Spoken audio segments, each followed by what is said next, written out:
하나님은 우리 교회를 사용하시고 저와 여러분을 축복하여 주실 줄 믿습니다. 여기서 절벽이라는 단어, 또 절박이라는 단어, 대박이라는 단어, 이 세 단어를 의미를 알아야 오늘 전체 설교의 의미를 이해할 수 있습니다. 절벽이라는 말은 사전적 의미가 아주 험한 낭떠러지를 의미합니다.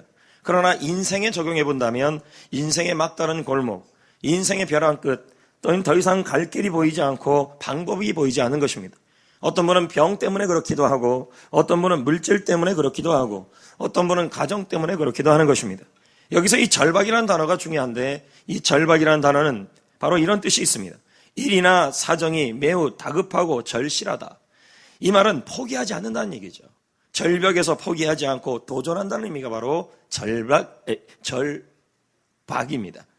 그럼 대박은 무엇일까요? 물론 우리가 사전에 보면 횡재라는 뜻이 들어있습니다. 그러나 사전을 좀 더 찾아보면요, 횡재라는 의미만 들어있는 것이 아니었습니다.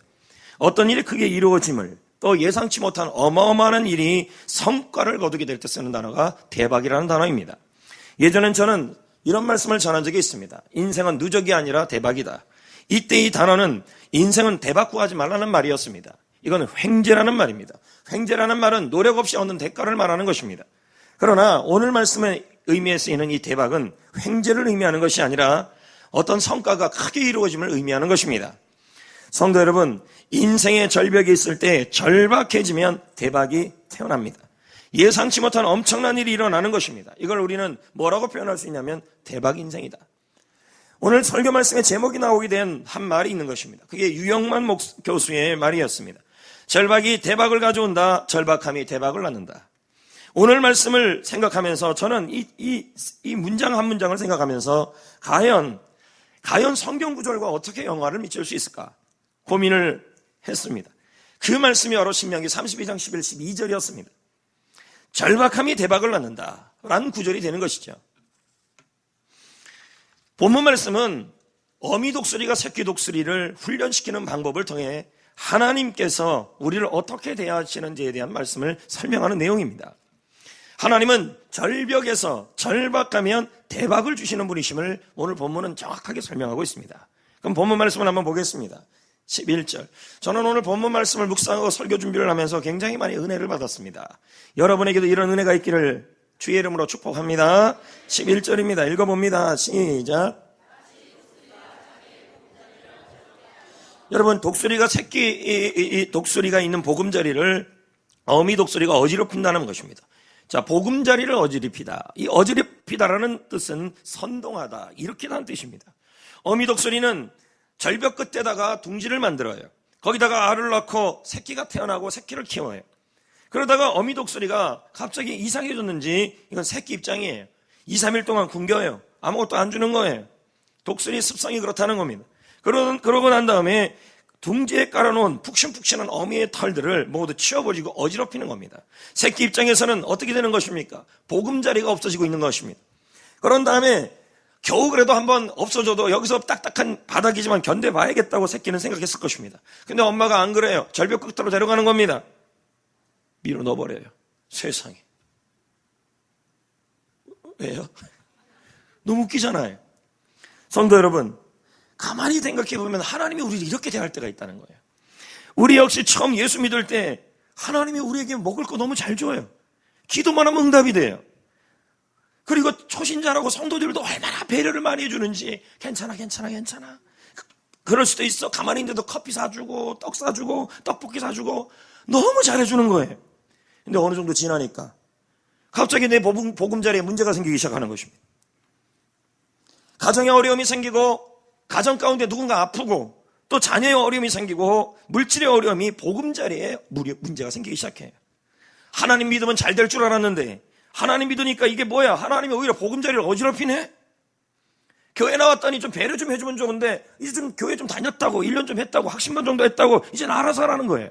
관심도 안 가져줘요. 이제는 알아서 그래요. 마음이 섭섭해지기 시작하는 거예요. 어떻게 그렇게 목사님 쪽집게 해요? 그래 보여요. 근데 하나님이 우리를 벼랑 끝으로 몰고 가시는 겁니다. 그리고는 우리를 말합니다. 그건 그래요. 목사님이나 성도님들은 새가족만 신경 쓴다. 그럼 새가족 신경 써야지. 애기인데. 애기 신경 안 쓰면 다 죽는데요? 예전에 저한테 그렇게 말하는 성도가 있었어요. 초창기 때 목사님은 새 가족만 신경 써요. 그럼 새 가족을 신경 써야죠. 애기인데요? 애기 신경 안 쓰면 죽어요. 그럼 누굴 신경 써야 돼요? 여러분 집은 애 태어나면 애 신경 안 써요?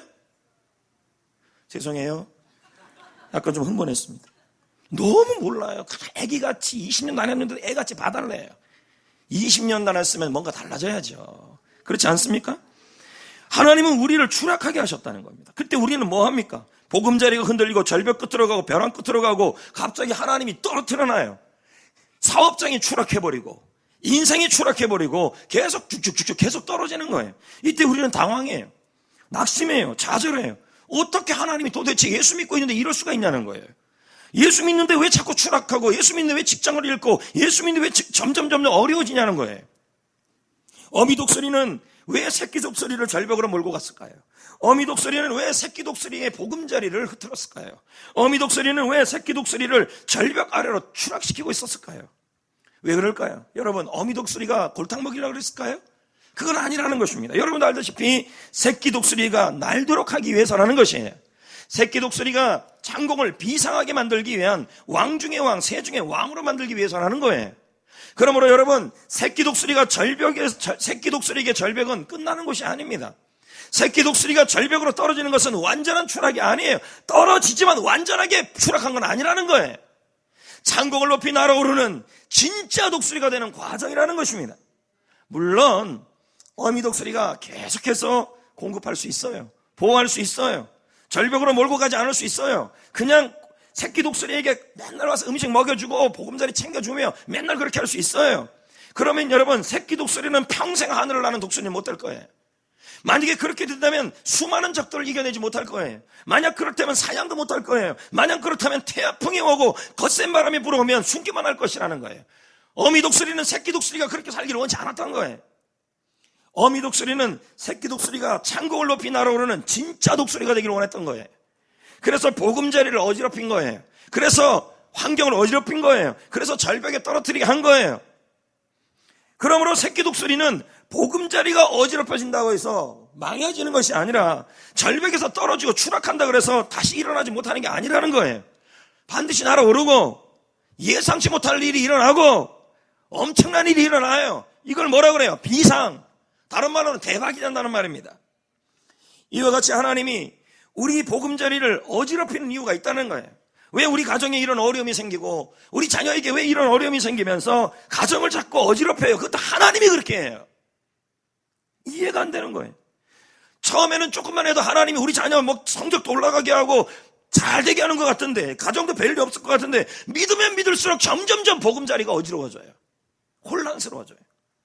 하나님께서 우리를 몰고 가시는데 어디로 끌고 가냐면 절벽 끝으로 몰고 가고 벼랑 끝으로 몰고 가요. 거기까지 어떻게 견뎠어요? 근데 하나님이 어떻게 해요? 떨어지게 만들어요. 추락하게 만들어요. 우리는 계속 떨어져요. 근데 그렇게 하는 이유가 있다는 거예요. 하나님이 왜 그렇게 하는 거예요? 저와 여러분을 창공을 날아오르는 비상하는 인생으로 만들기 위해서예요. 예상치 못한 어마어마한 일을 주기 위해서예요. 대박나는 일, 횡재가 아니에요. 뭐예요? 하나님은 횡재를 주려는 것이 아니라, 행운을 주려는 것이 아니라 바로 어마어마한 일을 이루어 주시기 위해서라는 거예요. 그게 비상이에요. 이것을 본문에는 뭐라고 표현하냐면 하나님의 인도라고 표현해요. 자, 12절을 한번 봐요. 읽어볼까요? 여러분, 인도래요. 뭐가요? 독수리가 새끼 보금자리를 어지럽히고 새끼 독수리가 절벽으로 데려가고 새끼 독수리를 절벽 아래로 떨어지는 게 전부 하나님의 인도하심이라는 거예요. 근데 참 재밌는 건요, 인도하다는 단어의 의미예요. 인도하다는 단어는 나함인데 그 의미가 뭐냐면 결론적 어근이 여기서 나와요. 좋은 길로 인도한다. 네, 좋은 길로 인도한다. 훌륭한 추임새였습니다. 좋은 길로 인도한다. 여러분, 그러면 어미 독수리가 새끼 독수리의 보금자리를 어지럽히는 것도 인도, 절벽으로 데려가는 것도 인도, 그리고 절벽 아래로 떨어뜨리는 것도 인도예요. 왜요? 어미 독수리의 동기는 뭐냐면, 그렇게 하는 동기는 죽이기 위해서 그렇게 하는 게 아니라 새끼 독수리를 좋은 길로 인도하기 위해서였어요. 그게 뭔데요? 비상이에요. 새 왕, 천국을 나는 새 왕이 되게 하기 위해서라는 거예요. 그럼 여기서요. 그럼 이것을 인도라고 하나님이 표현해요. 하나님께서 우리의 보금자리를 때로는 어지럽히시는 것도 괴롭히는 게 아니라는 거예요. 하나님이 가정에 어려움이 생기고 아이의 어려움이 생기고 남편에게 어려움이 생기고 직장 문제, 물질 문제, 질병 문제로 가정이 힘들어지게 하는 것은 하나님의 괴롭힘이 아니라 하나님의 인도하심이라는 거예요. 믿으십니까? 하나님이 저와 여러분을 때로는 절벽으로 몰아가셔서 어떻게 하지 못하는 막다른 골목으로 몰아가시는 것은 우리를 골탕 먹이려는 것이 아니라는 거예요. 하나님이 우리를 절벽으로 가서 거기다가 우리를 밀어서요 그냥 추락하게 만드는 거예요. 사업이 추락해요. 직장 생활이 추락해요. 성적이 추락해요. 삶이 추락해요. 자꾸 떨어져요. 하나님이 그렇게 하는 것은 망하게 하라는 것이 아니라 인도하심이라는 거예요. 인도하심은 뭔데요? 결국은 나중에는 좋은 길로 가게 된다는 말이에요. 비상, 예상치 못한 일들이. 그래서 베드로전서 5장 10절, 로마서 8장 28절은 하나님께서 말씀합니다. 잠깐 고난을 당한 너희를. 독수리 입장에서 보자는 게 새끼예요. 새끼 독수리가 추락하고 벼랑 끝 들어가고 보금자리가 어지럽히는 이 일은 잠깐이라고 표현하고 있는 거예요. 잠깐 고난을 당한 너희를 어떻게 하신대요? 하나님이요. 친히 왜요? 친히가 빠졌네요. 온전하게 하고, 그 다음은요? 굳건하게 하고, 그 다음은요? 다시 터가 좋아진다는 얘기예요. 날아 올라간다는 얘기죠. 로마서 8장 28절은 뭡니까? 다 결국은 선을 이룬다. 강준민 목사님은 말합니다.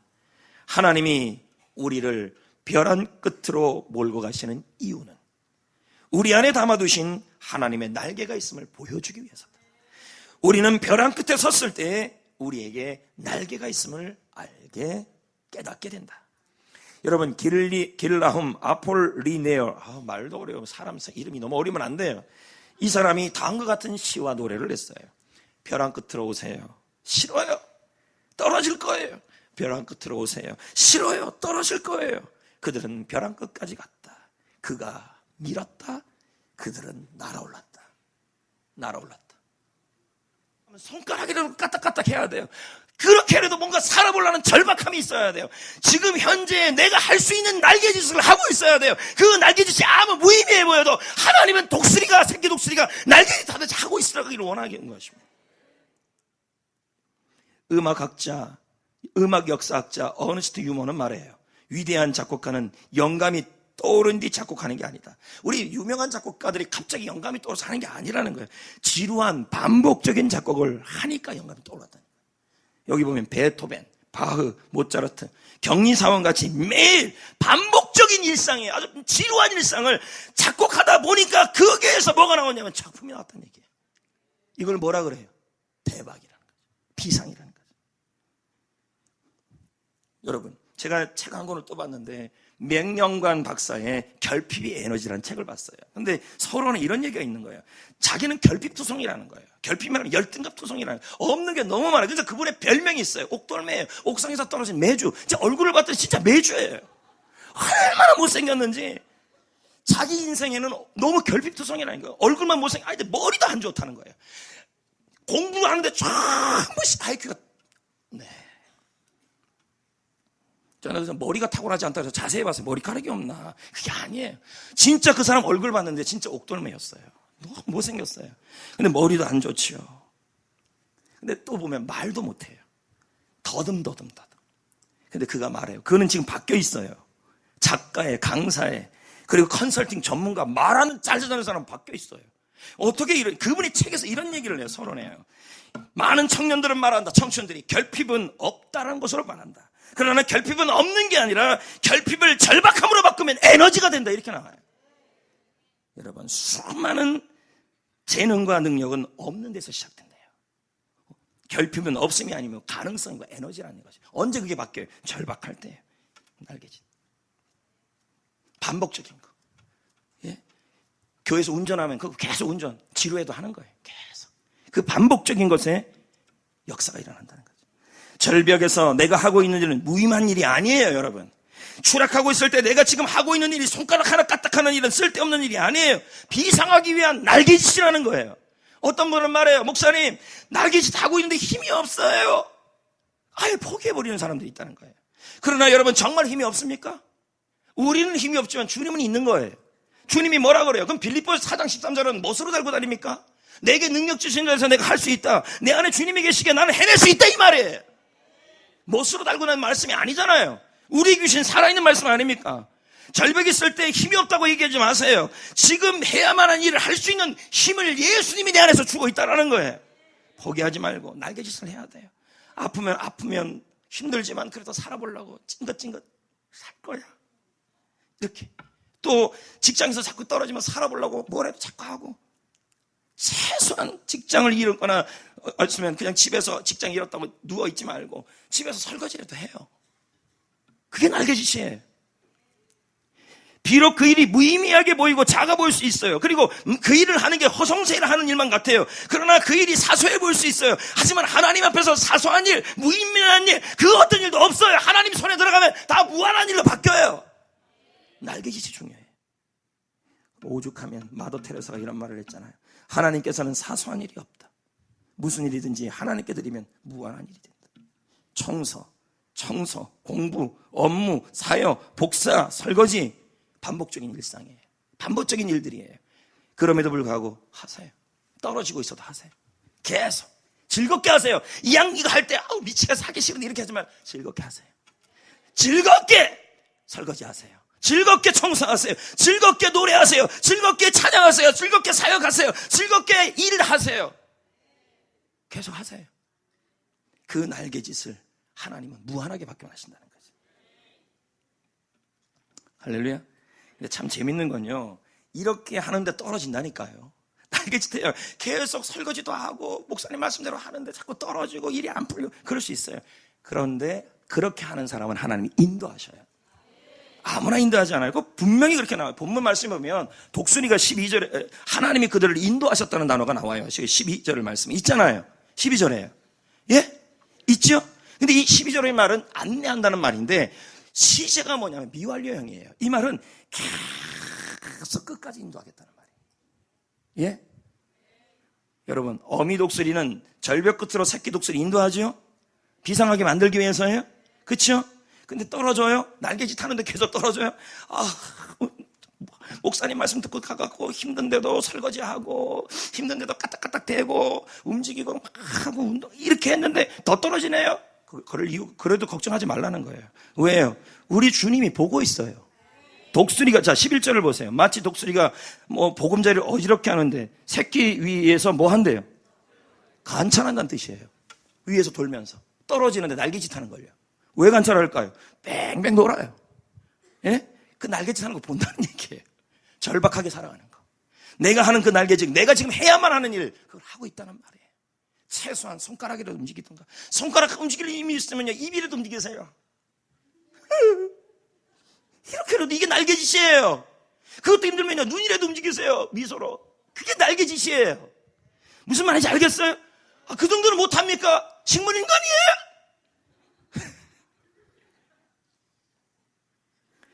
왜 그렇게 배회할까요? 떨어져서 죽기 전에 건지려고요. 그래서 계속 반복적으로 하나님이 그렇게 하셔요. 결국은 날개에 힘이 생기게 하기 위해서. 11절에 뭐 한대요? 날개를 펴갖고 새끼를 안는데요. 안 그래요? 없는데요. 나와요, 안 나와요? 죽여요, 안 죽여요? 안 죽여요. 목적은 뭐예요? 살리는 게 목적이에요. 비상하는 인생이 되는 게 목적이에요. 우리 역시 인생의 절벽에서 떨어질 수 있어요. 그러나 포기하지 않고 내가 해야만 하는 일, 내가 할 수 있는 일 계속 하셔야 돼요. 성도면 성도로서 일, 직분자는 직분자로서 일. 좀 힘들어지고 절벽으로 떨어지면 하나님 미워요, 하나님 싫어요, 하나님 삐졌어요, 하던 생각 안 할래요. 해보세요. 그렇게 계속 날개짓 내려놔 보세요라는 거예요. 날개짓 하던 거 해야 된다니까요.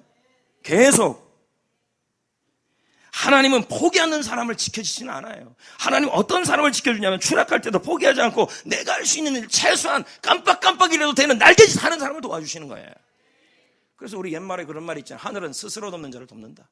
날개짓을 하라는 얘기죠. 어마어마한 일이 일어난다는 거죠. 이번 5월 달에 우리 교회가 올해만 해도 신문이 굉장히 많이 실렸어요. 크리스천 투데이라는 주간지 중에서는 대한민국 기독교 주간지 중에서 제일 큰 주간지예요. 거기서 3번이 우리 교회 기사가 실렸는데 그 기자가 저한테 첫 번째 질문이 있었어요. 목사님, 어떻게 전도 양육 시스템을 만들 수 있었어요? 그때 제가 했던 대답이 있어요. 그러면서 오늘 설교 말씀과 연관이 됐습니다. 처음에 저의 모습을 한번 보자는 거죠. 처음에 우리 교회 전도 양육 시스템은 없었습니다. 그리고 성정교회에 적합한 전도 양육 시스템도 몰랐습니다. 그리고 한번 생각해 보자는 거죠. 이곳에서 제가 전도한다 그래서 누가 알겠습니까? 대한민국에서 어떤 교회가, 어떤 목사님이, 어떤 기자가, 어떤 사람이 우리를 주목하겠습니까? 안 그래요, 여러분? 그리고 저는 목회 경험이 부족했어요. 모든 것이 부족한 사람이에요. 말 그대로 열등감투성이가 될 수 있는 조건이 많은 거예요. 결핍이에요. 우리 교회는 시골이 있잖아요. 아파트는 이제 교회 안 들어오는데 아직도 안 들어오고 있잖아요. 이런 상황이에요. 다른 교회는 가만히 있는데도 수백 명씩 들어오는데 우리는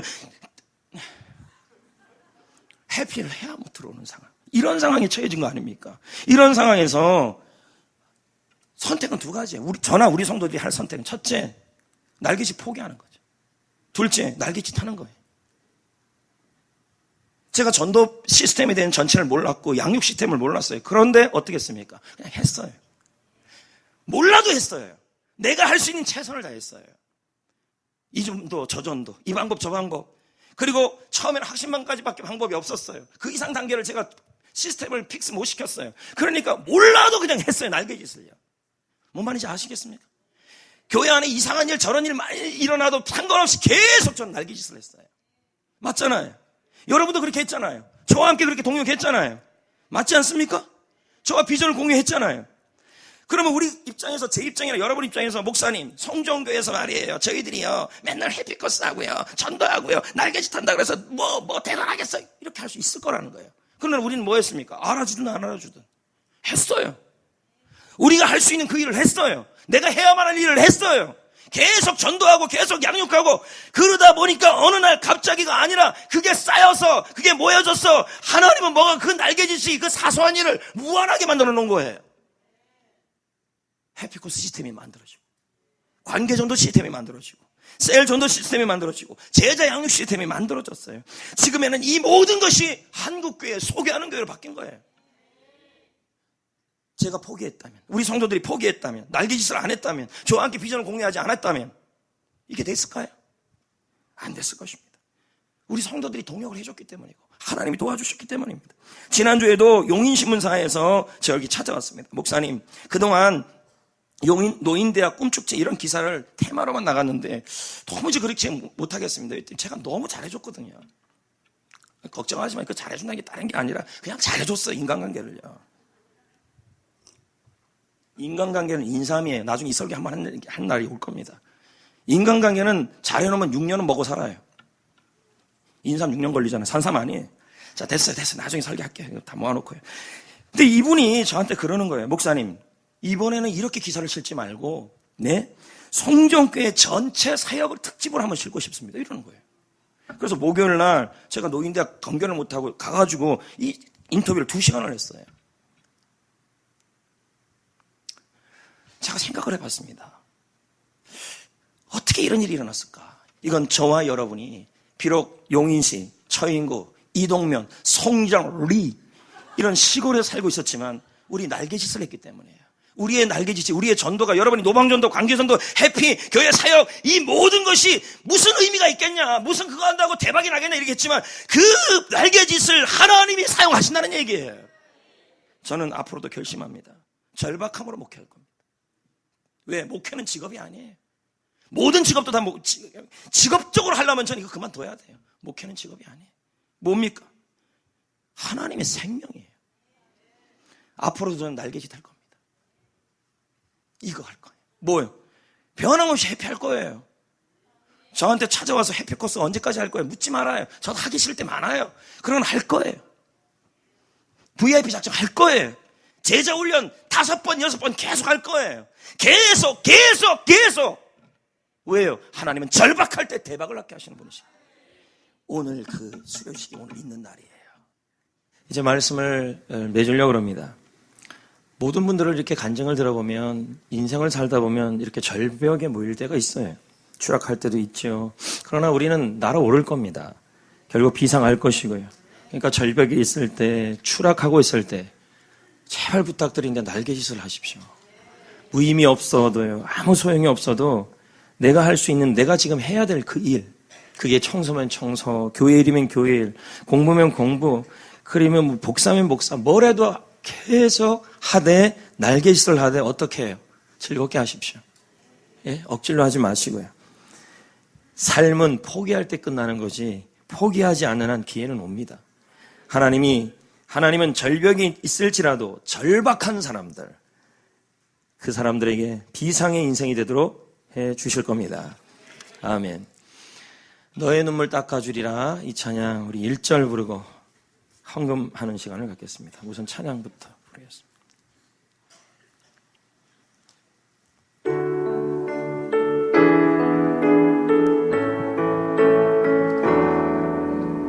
너의 눈물 닦아주리라. 너의 한숨 걷어주리라. 너의 아픔 씻어주리라. 너의 고통 치워주리라. 내가 너를 사랑하리라. 내가 너를 사랑하리라. 내가 너를 도와주리라. 내가 너를 위로하리라. 내가 너와 함께하리라. 이제 일어섭니다. 이제 일어섭니다. 날개짓입니다. 주만 바라봅니다. 주님 손을 붙잡습니다. 새 힘 얻고 달려가. 너무 행복합니다. 너무 행복합니다. 너무 감사합니다. 너무 감사합니다. 모든 것이 은혜입니다. 모든 것이 은혜입니다. 주님께서 하셨습니다. 주님께서 30초만 기도하겠습니다.